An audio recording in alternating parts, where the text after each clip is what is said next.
Қашықтықтан ЭЦП алу үшін егофтың сайтына кіреміз және қызметтердің арасынан получение ЭЦП удаленныйны тауып алып, үстіне басамыз.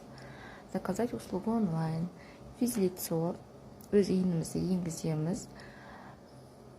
ЭЦП-ны онлайн алатын кезде Энцелайер бізде қосылып тұру керек, және де номеріміз базаға тіркелген болу керек. Документті таңдайтын кезде удостоверение личности деп таңдаймыз. Перейти к получению ЭЦП. Базада енгізілген номерімізді жазамыз, оған код келеді. Кодты енгізіп, видео проверкадан өтеміз.